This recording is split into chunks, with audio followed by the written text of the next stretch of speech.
So I hope you have your tinfoil hat all made and cinched down tight over your ear. So take it away, Dave and 𝐫𝐞𝐯. Hello and welcome to Shiny Set Out with Dave and 𝐫𝐞𝐯 on 𝐶𝐳, broadcasting from Australia for Revolution Radio on freedomslips.com or Revolution.radio, whichever one you prefer, where it's more than just radio. So jump in the chat room if you can. We're there. We're always there. Well, when we can, we're there. We're definitely there now. This is show number 462. 52. 62. 62. 462. 260. The show must go on. If you fall down, get up. And we're going to talk about, we're going to have a bit of a wrap-up on the Great Reset. A whole bunch of things that you need to understand are connected to it. Compliance being really high up on the list of things. Compliance, a compliant population. What does every dictator dream about? A compliant population, sir. Very good. It's on air, online, and on your smart device, so grab an app to listen anywhere or listen at home on a Grace tabletop digital radio. If you missed Solaris' show, shame on you. Terry Lovelace was discussing his book Devil's Den, The Reckoning. And Lorian Fenton, the inimitable Lorian Fenton, was co-hosting, which is always awesome.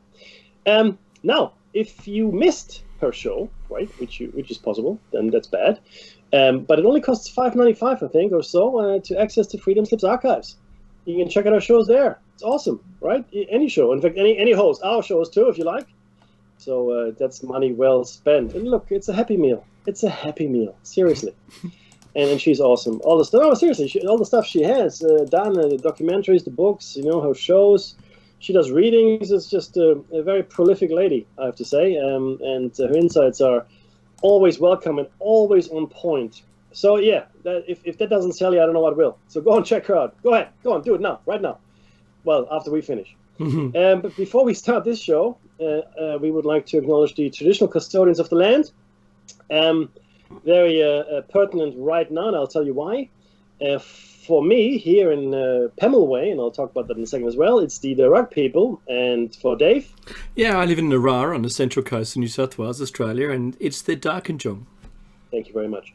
And we pay our respects to elders past, present, and future. Now, why is this pertinent? Because we have January 26th coming up. January 26th. I'm 1 month ahead of me. I'm in your future anyway, but not that far ahead. Only about a few hours. January 26th denotes what we call Australia Day. It's a public holiday. It commemorates the landing of the 12 ships that came with the first fleet, 11 of which carried convicts. And that pretty much spelled the end of the indigenous Australia, which had been around for at least 60,000 years up to that point, because Australia was declared a terra nullius, meaning there are no people here, it's all good, we'll have it, thank you very much. And that has been a fairly contentious thing over the last few decades in Australia. Because Australia is commemorating that landing. Now, the original inhabitants view it as Invasion Day, which is fair enough. Right? It's like, I guess, the celebrating Columbus Day in the States. It's probably viewed in a similar fashion. And what do you do, right? What do you do? So a lot of people are talking about it. Little organizations like the Australian Cricket Board have decided to no longer call the cricket match that takes place on Australia Day, but rather it's just the cricket match that they're having on that day. It's no longer called the Australia Day cricket match, and our esteemed Prime Minister Scott Morrison said, "Oh, that's just not very good, is it? That's not really having much insight or displaying much insight into maybe his constituents, because Australia is really not really divided on this too much. And a lot of people are of the same opinion. Maybe we need a new public national holiday that commemorates Australia." Not the landing of the ships, not anything like that. And some people have suggested, Dave and I agree, in 1901, January 1st, I think, is when the Federation happened. And I think it is January 1, but whatever. The point is, that would be a good thing to commemorate. It's completely, inoffensive in many ways, right? And it commemorates the establishment of Federation. What does that mean? Well, we became a constitutional monarchy in a way, so the Queen is just a figurehead in many ways, and we've got our own Prime Minister, etc., so we govern ourselves as a federation of territories and states. So we've got some territories, and we have some states that are federated under a federal banner, as it were, but a lot of power still rests within the states and territories. So yeah, I think that would not be a bad commemoration day. You know, the establishment of the Australian Federation. Anyway, so but why Pemulwuy, right? And Narara. See, and the interesting thing is this: so Narara is an Aboriginal name, and Pemulwuy is an Aboriginal name. Pemulwuy was, in fact, and I think I said this before, the warrior who resisted the British significantly. He chopped off the head of the gamekeeper for the governor. I think it was Governor Phillips at the time. He of course, was executed for his troubles eventually, but he was certainly what we would probably call in modern lingo a resistance fighter. A resistance fighter against the British occupation, as it was seen there and then, right? And then now, 200 years later, we are naming suburbs after him, and in fact, a ferry in Sydney Harbour, one of those passenger ferries, is also named Pemulwuy. Yeah, it's a thing. I think the ferry was in fact was there before the suburb, but the point is that we have come a ways. We're not quite there yet. There's still more to be done, and still too many Aboriginals die in custody. It's just such a euphemism, you know. It's like, oh yeah, he just fell down the stairs and bumped his head. Yeah, oh, right, yeah, that's what happened. No, and it's similar in America. You know, we've got a disproportionate number of African Americans in jail. Right? I mean, they make up, I think, something like 30 or 40% of the prison population, but only like 5 or 10% of the actual population. Those percentages might be wrong, but the ratios are right. That's just insane. But no, it's not, because that is what Black Lives Matters was all about. And then people come out and all lives matter. Yes, all lives matter, but you don't get the point. The point is that for the longest time, the lives of brown and black and beige and you know, off-white people mattered less, and still matters less. It was red, yellow, and brown. Yeah, well, yeah. They were the skin type stereotypes. Yeah, completely. That These didn't days matter. we've extended it. You know, in fact, if you're off-white, then you're not really not really wanted. But it's a thing. If you don't think it's a thing, you have to readjust your reality monitors again, right? Because it's so sad, Mackie, but it shows where we've grown just a little bit more. Well, I think so. I think we've grown a bit, and there's more awareness, right? But awareness doesn't stop the thing from happening. No. Right? So people were very much aware of the Nazi activities leading up to World War II, and then during World War II. Didn't stop it, though. They were aware of it. Oh, yeah, we're aware. Okay, yeah, but you're not going to stop it. No, you're not going to stop it. Some people did try to stop it. They were executed for the troubles yet again. But people did try to stop it. That's the highest honour, isn't it? Well, you know... it's like journalism in the Middle East, Mackie. So, and I make that joke because I just watched yet again that video of the journalists and other people being gunned down by the American gunships. So... Oh, yeah, no, that's horrendous. But think about it this way as well. This is important. Then I'm done with my rant. If you find something that you're willing to kill for, that's nice. The real test of what you believe in, the real test of your convictions, your ethics, your morality comes if you find something that you're willing to die for. That's the true test. Any fool can pick up a gun and start shooting people. Okay, any fool. Only the few would sacrifice their own lives in the pursuit of something greater than themselves. Thinking about the things that Mackie's put into context for that statement, absolutely, right? It's so important, I think, to remember that there were and have been people with enough wherewithal and strength and courage and being, you know, to fight the regimes in the past, historically. Nothing in 2020 that I'm talking about. I think the people that put themselves at risk for the Black Lives Matter are also extremely brave. But then, of course, the rioters came, and you know that's a different story. But I think the people who peacefully protested Black Lives Matter across the planet, it wasn't just isolated to the US. We had the protest here. Yep. And even though we were in lockdown and people were at risk of going to jail, they still protested. And I think protesting is one thing. That's meant to be the message to the government, that there's enough popular demand for change, but whether or not the change actually happens is another thing entirely. Change, there are two ways that change can be effective. Two ways, really, right?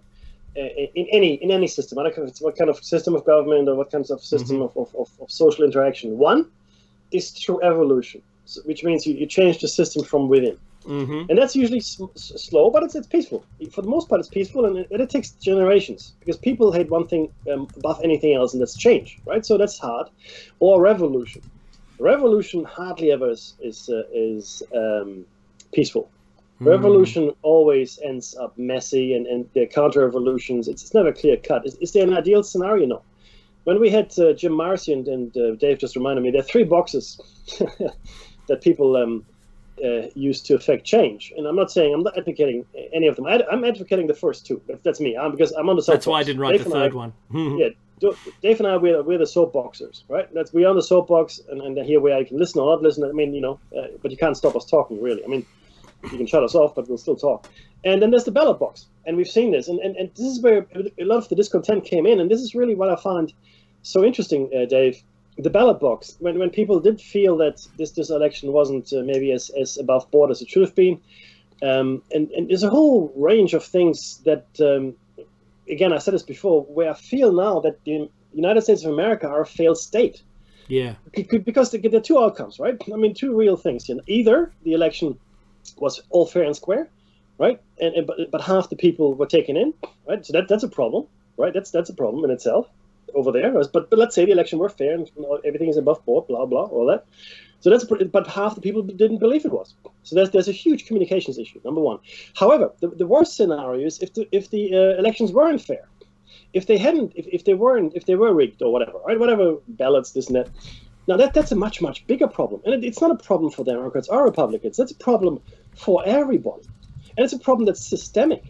And what is more problematic than if that were true is that it hasn't been investigated enough, or it hasn't had its day in court enough. If it's true, I'm not saying it's true, but if it were true, so either way, there's a massive issue in America, and I don't think. This is just my opinion. Mackie speaking here. It's not Dave's opinion. I'm not putting this on you, Dave. I don't think that the current administration has enough of a mandate to fix everything. I hope they do. I hope America's going to be fine and march ahead, because I got relatives there. I like visiting as well. It's a beautiful country. Don't get me wrong. I just don't see it getting fixed in a hurry. I want to put this out there. There's a lot of people that have been speaking with me and giving me some information about. Do I remember that time in the prior election when Nancy Pelosi accused the ballots of being fixed or fraudulent?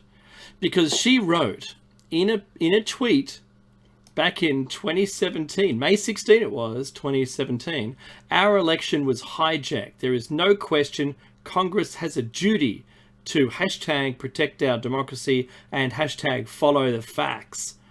And she's been labelled a hypocrite right now in this election for claiming that there wasn't any voter fraud and that everything was just fine. Yeah, but nothing came off the obviously nothing. No, came but this is the where we're living, right? When it goes against your beliefs, of course, you fight it. But when it goes in your favour, what voter fraud? Well, but again, that's not new either. I mean, this. No, it's not new. In recent memory, and this goes back 20 years now, it's Al Gore and George Bush, right? Al Gore, the hanging chits. Remember that? You remember that in the second term for George W. Bush, there was also some irregularities. Let's call them that. Mm-hmm. Okay, so let's keep this channel alive. Yeah, no, but if all of these things taken together are what we see now, and for the first time ever, right? This is a first. I have to say, this was a first, where people were discussing: are we having a peaceful transfer of power? What? I said this before. Yeah, it's just insane. No, America. That shouldn't be a question. America. There was something else that recently happened in Uganda or somewhere, right? Where they're talking about a peaceful transfer of power. That's in question.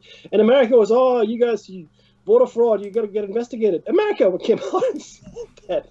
Really?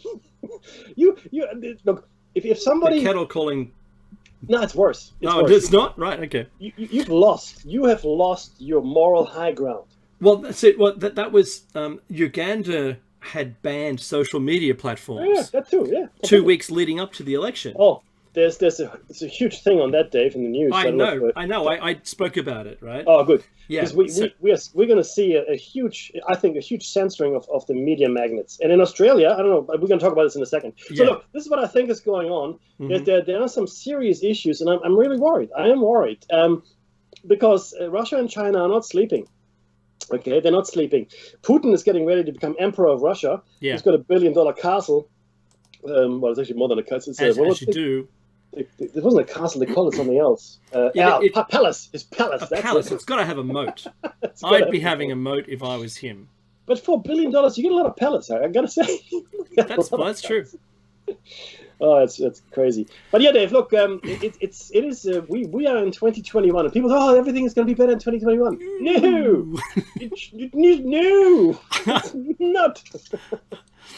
Look, it's extraordinary. So, one of the things that I've been watching, obviously, for more than a year now, and people don't believe me, Mackie, when I show them the Excel spreadsheet that I've been typing the numbers in manually, because some of those numbers I don't trust, and some of them, got reduced by 1,500 when they were only at, one of them, I won't say the country, but the numbers sort of swap and change. A couple, and I thought, oh, it's just an error. No, it wasn't an error. They just decided to delete a whole bunch of cases from their records, or confirmed cases. Let's put it this way. There's 2.1 million people that have had coronavirus that have passed away. I'm being very careful what to say. There's 98 million cases at the moment, and Mekki would probably say there's 99 something, right, on his source. Oh, the numbers are always, it doesn't matter. I know, you've got a day ahead of me. Yeah. You've got a day ahead of me, right? So, and thinking about where we're going to be at 100 million. We'll be at 100 million in a couple of days. It'll be Tuesday, yeah. Yeah. And the numbers are large. And now we have the true second wave, which is coming through as the new strain. And we found it in the UK, in Africa, and South America. And it's looking, so far, as I've got a news article here, Mekki, which is extraordinary. And it says that there's, and pardon the advertising, I can't stop the Maya stock take sale from appearing on this news item on the side. There's really? There's quite a mature lady wearing some undergarments, but it's rated G, but just it's not appropriate for me. You hadn't had undergarments. So the UK says the new COVID-19 strain is between, because obviously they're wrong. It's not a COVID-19 strain. It's a SARS-CoV-2. I've worked out the pronunciation. That's the strain, the new strain. But if they say it's 30 to 90% more deadly. 90? I heard 30 90. 30 to 90%. Well, that's not good. It's not good. And I think that's going to lift the fear, and people will go in droves to get the vaccine if that's truly the outcome. And so remembering that the vaccine does prevent you from getting serious side effects so far, then that's more likely where we're going to go, right? But the UK is saying this, and I think if this is the case, we're going to be seeing this more and more. Now, Australia let a whole bunch of tennis players in, and 3 of them now are spreading it in the community, apparently, or within isolation. What a boneheaded decision. Yeah, probably this stupid. Remember, Becky, what we said earlier, and we said all along, was we should say, if you're coming to this country, you require a test, and you can't be contagious to be able to travel here. You can have it or have had it, but you can't currently be contagious. Come in, but no, just fly in. No, there was a dude who tested positive. Yep. Within the infectious, time range. That's right. And he got a special waiver, they called it, to come to us. A tennis player. I forget the name now, but I'm not really that up on these tennis players, but That's he was right. allowed to come to Australia. Now, see, the thing is this: we've had our outbreaks in Australia. Just put us into a frame here, Dave. Mm-hmm. And we've been pretty okay when we shut our borders, and then we isolated people. We had a few people that died. That's always unfortunate. But We we had patted New pretty good Zealand on control. the back for their efforts. Yeah, we had pretty good control. Mhm. And then what happens is the new clusters appear when travelers infect locals. So Yeah.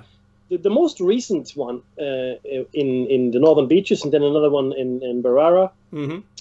or Barella, sorry, was an around. airline worker. Well, one was an airline worker, correct, and the other one was a nurse that had been transporting a sick or infected Oh, that's person. right. Yes. And that nurse then went to see her buddy, and her buddy then went to the Barella bottle shop. Yep. Alcohol. It's a liquor store, and that's where the cluster started. So this was people coming from the outside into Australia that start these clusters. And now that we've got hundreds. Literally hundreds and hundreds of people coming in, if not thousands. That's right. For the Australian Open tennis tournament, with a dubious testing record and even more dubious infection The prevention PCR record. tests are now 30% accurate. Yeah, It's all been called out. yeah. I'm really terrified that you know what the killer is here, Dave. What's that? No pun intended. Yeah, sure. What they found in this was in one of the quarantine cases, and I think it was Melbourne. Mhm. What they found was this. There's a security guard, like one of the security people, sitting outside a person's room. That person is sick. Now, there's no physical contact between the security guard and the person in the room. They're just sitting outside the room. Mhm. That's it, right? And then the next day, that security guard sits outside another person's room, not sick at the time, but sick soon after. So Yeah. they traced it, and they realized that it's either the air conditioning or it came through the door or something. No, it's air conditioning. It No- just flows physical through the air. contact. Yeah, but no physical contact. That's right. Right. Yeah. That's really critical to understand. Just because you keep your distance doesn't mean anything. No. Okay, it means nothing. You can even if you close the door between you and the person, it still doesn't mean anything. And now we've let in a few thousand people again over the next few months. This is just me calling it. I'm calling a huge lockdown in Australia. Oh, We're gonna yes. see a lockdown It'll like be we haven't seen global, before. Mickey. Yep, it's going to be Again. bad. Yeah, Very completely. So there was a new a testing center that came within 100 meters of my house. I can see it. There's no one there, but it looks like there's plans afoot to cope with this new deadly strain. And if look in your local area for any new pop-ups, because it's happening, people, right? Omega Logos just said something funny, and it's morbid, but it's funny. Go on. He said, Omega Logos said, it's not now called My Little Virus That Could. Aw, it's so cute. Yes, you're right. It is morbidly funny. Mhm. It's the virus that keeps on taking. Yeah. It's. That's funny. That's funny too. Well done. So the reason why Australia is showing zero, virus community spread at the moment is only because that the people who are asymptomatic, which is 80%, 90%, up to 90% of those people who have contracted it are asymptomatic, and they don't feel it necessary to go get tested. That's as simple as that. You can be 100%, super spreader without any symptoms at all. So, look, that's where all the fear is, right? But see, this is the. And that's what happens when you get the vaccine too. I'm immune, right? Yeah, good luck with that. Yeah. But that's true. It's true for most diseases. HIV/AIDS, similar thing. You can live with it, it's fine. But you're spreading it to everybody you have that kind of contact with, right? That's and other right. diseases You swap as well. bodily fluids with, yeah. Yeah, you're immune. I mean, you just have an awesome immune system. Whatever, it might be some freak, whatever it is. You don't get sick. You carry the thing though, and by the same token, most of us within Western society and most Asia now as well, but we carry a whole range of pathogens, right? If we were to come, if we discovered an island, if we discovered an island of people, we couldn't go there because they would die within a few months. Of absolutely right. Yeah, right. That's what it is, man. Yeah, That's I know. So, part of me, and look, I don't want this to bring it down so much, right? But look, we all know Hall of Famer Hank Aaron has recently passed away. there's conflicting stories whether it was 17 days, 2 weeks, 14 days, or 18 days after his vaccine he did publicly to try and boost people's the impression of the vaccine. It's all completely harmless. We ended up passing away, and that's totally sad. And I feel sorry for him and all the people who held their hopes that this is what's going to be. It's going to be great. And I feel sorry for him. It's so far there's correlation, but it's not. His cause of death has not been announced. Let's put it that way. And I don't think we're going to see the data. Also, I was looking on the VAERS website for 2021 data from the vaccine side effects, as I did exhibit it in one of our prior shows. And there still isn't any 2021 data, only 2020, not 2021. And it appears as though they're not going to release that data at this time. So good luck. Freedom of information for 25 years. In 25 years, we'll know. 25 years, yeah, that's right. When we finally get a CFR from it, Mickey, to be honest. Well, the 10 of us that are left, we get all the information. Yeah, that's right. So last week we'd spoken of 23 Norwegian persons who had the vaccine from Pfizer. Oh, by the way, Hank had the Moderna vaccine, by the way, just letting you know. And those people in Norway passed away 3 days after receiving it. Now, I've done some research, and I've watched the 10,000 doctors on BitChute against vaccine video, which is, I don't know if I learned anything after about the 45-minute part. I think it was just repetitive after that. But I know that they did select as many good voices and opinions as they possibly could from medical staff all around the globe. But some of the things that they mentioned were incorrect, and I wanted to clarify some of that. So I'm still kind of happy with the Pfizer vaccine myself, and I don't have any qualms really against pardon me, the others, except that one I probably prefer that one. I know what the mRNA stuff is trying to do, but the efficacy of it, I think, is going to be the hard part. Most of the doctors were paralleling the same story. It's not been tested on animals.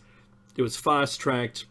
There's no long-term trials and no long-term studies, and we're not going to know the results for a long time. And also, the big key here was that there's a convention, like the Geneva Convention, which states no medicine should be trialed on humans first or only. It must go through animal testing. But I found something really interesting, that it has already gone through animal testing, and specifically in Australia, Mickey, to be honest. So it's supposed to be the first vaccine for human use that was fast track and skipped the animal trials. Ferret trials of the first SARS virus. Remember that one back a while? It showed that liver damage occurred and the vaccine was halted. Since 2002, work has begun on the coronavirus vaccine with no success. Every vaccine that they made, this is true, has resulted in zip, because it had horrific results in animals, and they've halted them and never got to a point, and the money all ran out when they realized they couldn't do it successfully. And now that the SARS-CoV-2 variant vaccine was trialed as early as, get this, April 2020. That's when the first news stories came out about the testing, and I've got the articles from the CSIRO. It's crazy, and they were testing it on ferrets. And that in Australia, everyone, we have a really high regard for the CSIRO, despite all of their funding cuts and the government, losing sort of interest in them and trying to privatize them, all the normal things. The CSIRO stated, we have been studying SARS-CoV-2 since January. This time last year, Mackie, when it first came out, they were already on it. And they're getting ready to test the first vaccine candidates as soon as they're available, Professor Drew said in the media release. Like, that's right on the ball. Before it was even, known as a bad, super bad virus. And certainly before it had mutated.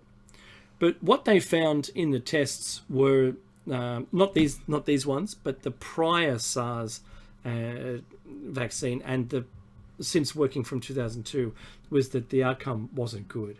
Our body's reaction to it, Meki, wasn't fantastic. No, and look, and that's correct. No, just to be clear here as well, right? When we talk about the coronavirus family, we're talking about scores and scores of viruses, right, that are related because they're all coronavirus strain type viruses. They're not the same. The coronaviruses are not all the same. If they were, we'd be sweet. If the spike protein never changed, we'd only want one mRNA vaccine, and we'd be good for the rest of our lives. Yep, 100%. And the funny thing is this, and this is really important to understand. The evolution of this virus, as we've seen, the mutations we're talking about. Yeah, here we go. I listen to a lot of scientists going on. Most of these are amounting to nothing, right? It is very unusual that a virus gets worse this quickly. Yes. So I mean, they will mutate, and it's even less likely that the vaccines become ineffective. It's a 1 in 3 chance, or 30% chance, that the virus will likely become weaker. It's a 30% chance because staying the same is also another option. So it's getting worse, staying the same, or getting better. Better for us. But we've seen a worsening, let's call it, mutation, right? In a number of different. So we got the UK variant. Yeah. Right. We got the South Africa variant, and we got the Brazil variant. Yeah. Right. So you've got 3, and just by the law of averages. I'm going to say, how is that's statistically significant? It shouldn't be possible because one of them, yes, sure. If there were 3 mutations, like major mutations of these strains, then let's call it the Brazil strain would be bad, right? But the UK and the South Africa strain, they wouldn't be. They mutated, but not to something. As bad. An example, a scenario. But all 3 have. Right now, are they all the same? And something was mentioned in the chat room earlier by May, and I can't dismiss it. Did the vaccine, or could the vaccine cause mutations? Well, principally, it shouldn't, but no. it can. Anything can happen in nature. Biology is you can't control it like a mathematical formula. Okay, biology does what it wants. Chemistry, same. So we can't say no to that. Because I believe this is a planned event. Maybe it was designed this way. Maybe it was designed to get worse. And we'll talk about this in the second hour a bit longer and a bit more. But this is about control and getting compliance, like I said in the intro. To get compliance, a compliant population. That's what they want, a compliant population. The long-term effects, it may very well be that our birth rate is going to decline. This might have a Gates component, this virus, that we haven't seen yet. When I say, that's going to start my car tomorrow, where it might have an effect on our reproductive system as a long-term effect. Because we know it affects our organs, we know that. We know it affects our neural system, right? Our neurology, memory, etc., etc. We know it affects our blood. If it's that deeply embedded in us, who's to say it's not going to affect our reproductive capabilities, and thus ushering in, rather than killing everybody off, we're just ushering a steep drop in the birth curve, Dave. Yeah, so if you're a UFO buff like me, and an alien abduction buff as well, you'll note that the people have generally mentioned receiving messages from the aliens. Now, I'm not advocating anything here. What I'm saying is that those messages had a very similar tone. There's a world event coming. It's going to be really bad. Aliens are here. For what reason? Some say harvesting our, pheromones and things like that. Others say they're us from the future coming back to fix the problem that was caused, that they can no longer reproduce. And that they've come back for genetic material before the incident.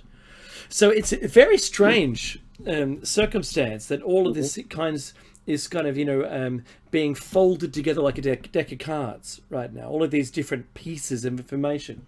And I find it extraordinary that they should all kind of be lining up. Mecky's right. We'll talk about the virus coming up after the top of the hour, because I think it comes back into, I think you use some of the magic words there, Mecky. Compliance is one of the big ones that I think is on the list of a happy little civilization run by elites. But anyway, so what we'll do, there's my car can't start now.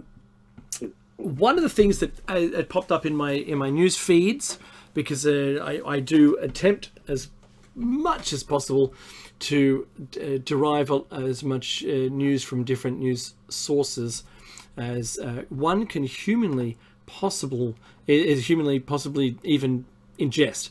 I've got to know more about everything that's going on and then be able to drive my own thoughts, and the more information the better. However, I'm going to say something. I found a post sent to me, and this was Pelosi says Trump could be accessory to murder after Capitol riot. And I thought, what a great opportunity to be able to ask my peeps. I don't have peeps. I've got no street cred. I've been in IT for 35 years. Who am I even kidding? Sitting here with my arms crossed like I've got street cred with my hat on sideways. That'd be a tinfoil hat, by the way. And this is a tinfoil hat zone. We haven't said that for a while. What was really strange, Mecky, was I wrote this to see what my friends thought. Yeah, and this is how I reposted it. I said, I suppose that this kind of this is not what I wrote yet. I said, I suppose that this kind of fit with the free speech, or maybe it does, maybe it doesn't. You be the judge, right? About free speech. This is Pelosi's claim that Trump could be accused of an accessory to murder. And this is the news story I found. And this is what I wrote. If you are an avid disciple of CNN, you may agree with Pelosi. Full stop. That's a fair statement. I'm not trying to call you out as being anything. Right? And then I said, well, personally, I have not seen this level of pursuit of a political figure in all of my life. She seems to me to be hell-bent on his destruction. There were no posts or instructions, written or verbal, which implicates him, from what I've found so far. So interpretations of what he said is all they have to go on. Nothing direct. I would like to see who it was that ordered his takedown from social media, because that could be construed as mutiny. Silencing the president. Think about it. No. Sorry. Just to be. It's not mutiny. What's it called? No. No. Just let me explain. So Donald Trump's private account was removed from Twitter. Yeah. Right. However, the presidential account is still there. Oh. So Donald Trump was posting in the presidential account. You can't take the presidential account down. His private one, yes. The presidential one, no. But was that also taken offline? No, you can't. Oh, very interesting. Because I'm saying that the opinion is unfounded, right? So the FBI already prevented perps from, that they'd already tracked for days. They prevented them from entering into or around or landing at the airports and held them back. So that they may have been like the people who started this civil disobedience at the Capitol. Now, it also seems to me that yelling at me, this is my friends, back to them, that he must be guilty only because your hatred for him is so strong does not make him guilty. We will have to see how it goes. And can we just explore one other thing here, Dave, which I find interesting and which has come out quite a bit? So, what has been done since time immemorial? You get a good protest going. You seed it with some of your people, and you redirect it into a whole different direction. So, I'm not saying this is what happened. That's called rent-a-crowd for those people. Yeah, exactly. Yeah, I'd like for people to consider that. Well, maybe all of those people that stormed Capitol Hill and occupied Congress, etc., weren't all Trump supporters. I'm just putting it out there. But there were certainly agitators in there. Yeah. And could those agitators be employed by somebody else? Yeah, because we've seen it in Black Lives Matter protests. We've seen people that brought bricks and such and agitated, and they were white, right? They were white people with all quite militant. Quite a few of the people, I'm not saying they're not militia, they could be militia, but a lot of people that stormed Capitol, they were quite decked out in the military paraphernalia. Just saying, right? Yeah. And because that's where you go out I'd like normally, right? Dressed totally in those outfits. Completely. Yeah. But the point is that look, I'm not allowed. I don't have any love for Trump or Biden. It's just I don't. All right. But that's beside the point. But ultimately, though, you have to understand that this is politics, all right? And politics is 95% lies and 5% lies, right? So it's. Did you say 95% lies and not 5% lies? And 5% lies. Yeah. I said 95% lies and 5% lies. Yeah. Right? It's and then take the finger off the scale when I buy my sausage. So it's really it's a political nightmare, because what Trump managed to do, and you have to understand this in the context of politics, and Putin has done this. Putin has managed to do this, right, in Russia. Yeah. And Trump did the same thing in America. He managed to galvanize a disaffected, uninterested population of people that just couldn't be bothered anymore. This election we just saw had the highest turnout in the history of American elections. That's in right. the history. Yeah. The highest for any sitting president and for any challenger. So both Trump and Biden received the most amount of votes ever of anyone in their position. Yeah. Okay. And Trump did that. Trump managed to wake up the American people. I don't care if you hate him or love him. I don't care. It doesn't matter. Yeah. But that's what he did, and that's why they hate him, because they couldn't do it. And not only that, they didn't want to do it. They wanted to let the American people sleep.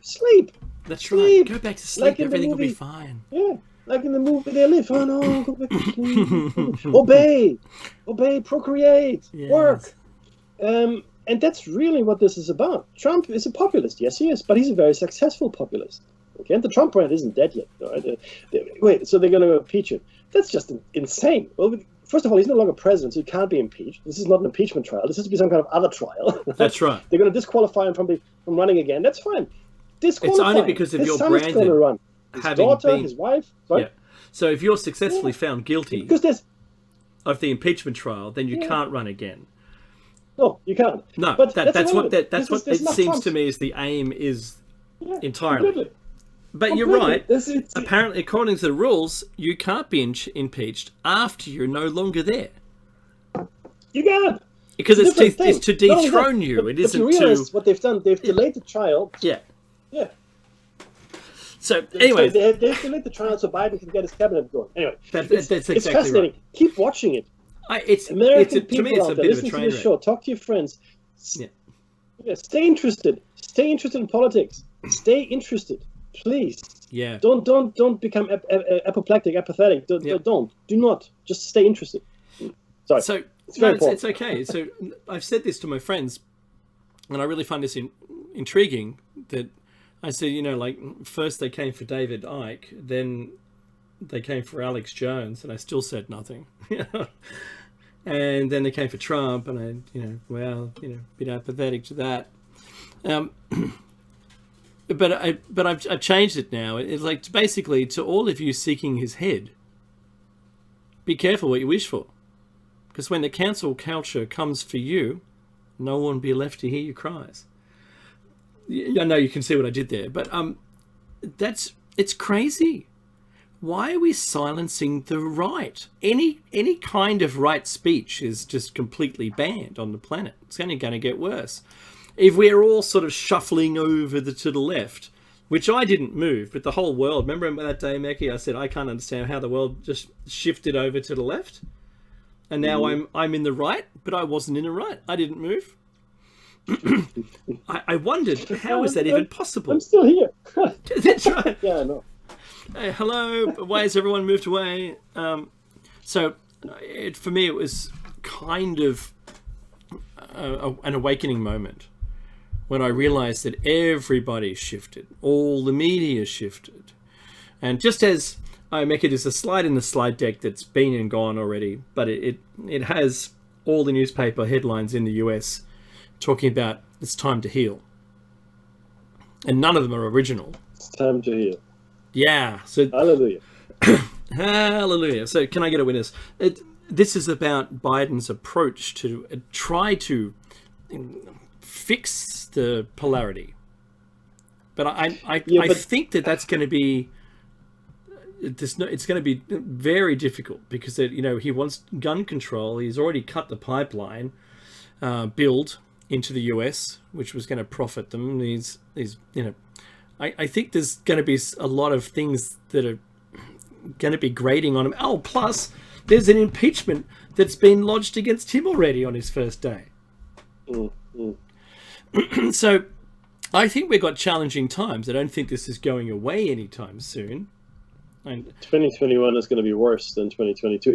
If you think 2020 was over and well, good night. 2020 is over, yes, but 2021 is. I mean, it started with an armed insurrection. Well, more or less armed, I guess. That's how it started. And we still have the coronavirus, and we still have the economic crisis. We have all of that plus an insurrection.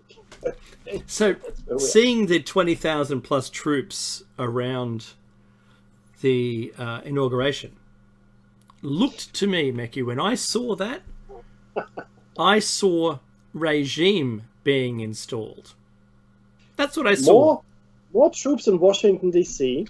Yes. In real numbers. Yes. Then right now deployed, were deployed, than in Iraq and Afghanistan together. And there's more troops then at the inauguration than there was at D-Day. Think about that. The D-Day landing. They're talking a lot of big numbers. And there's even...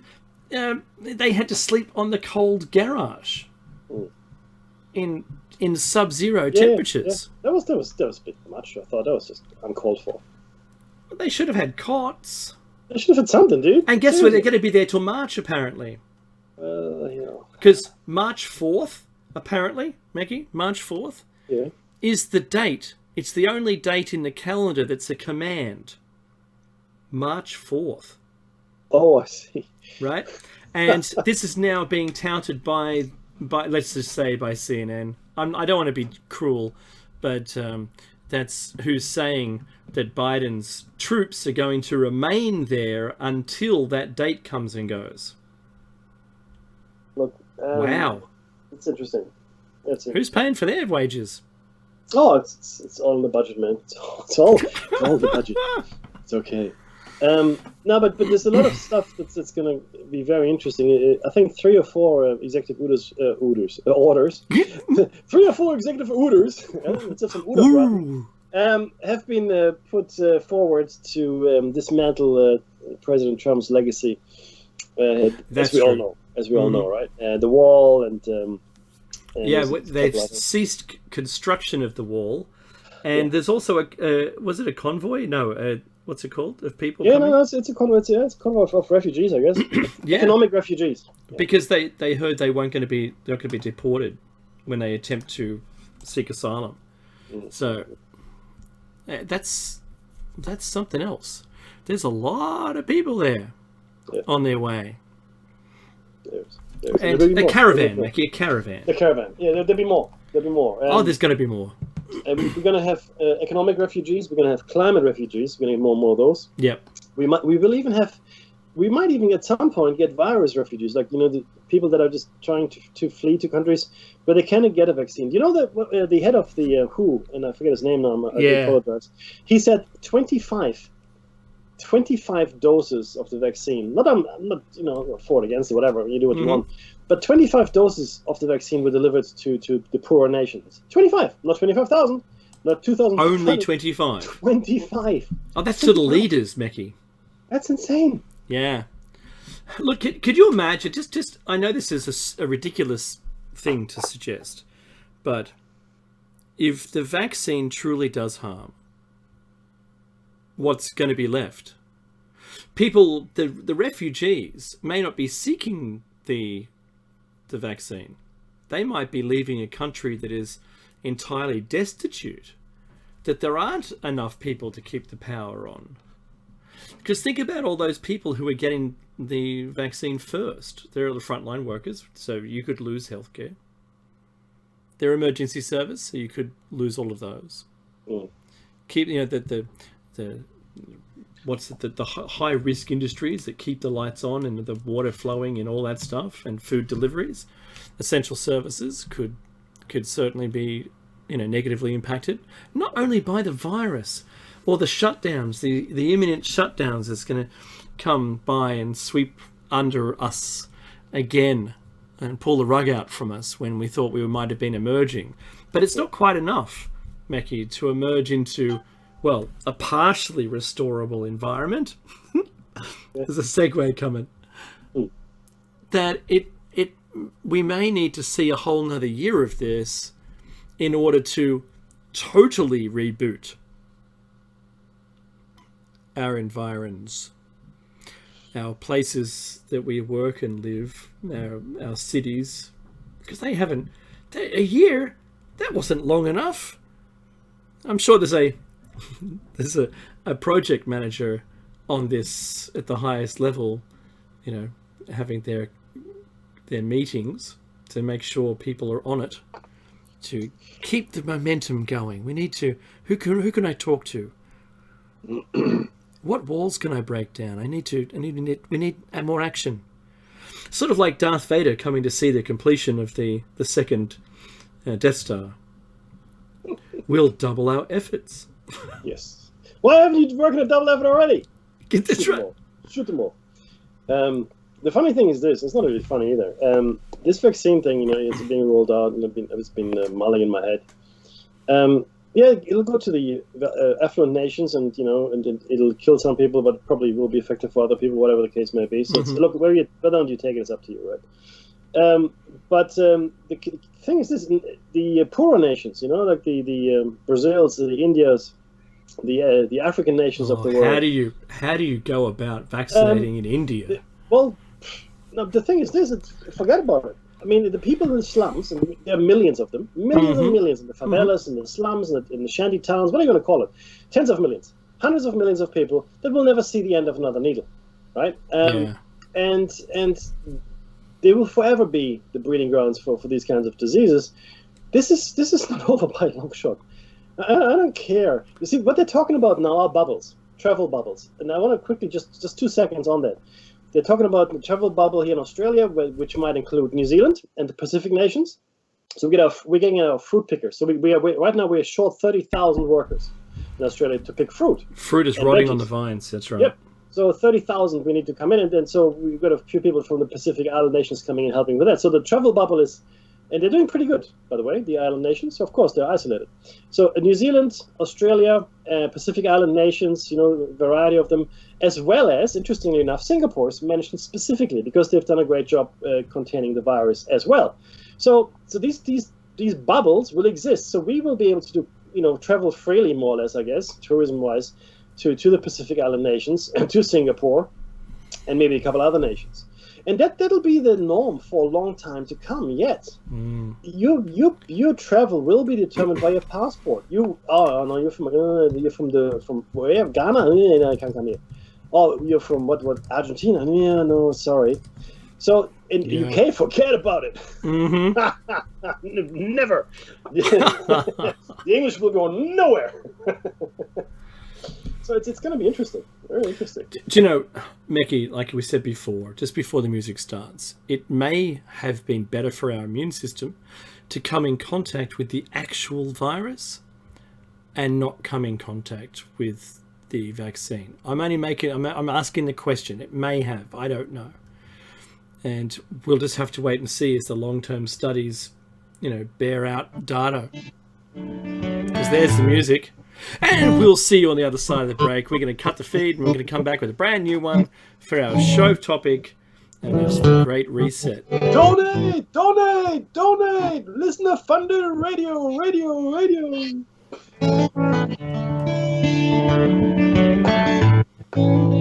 This is Shiny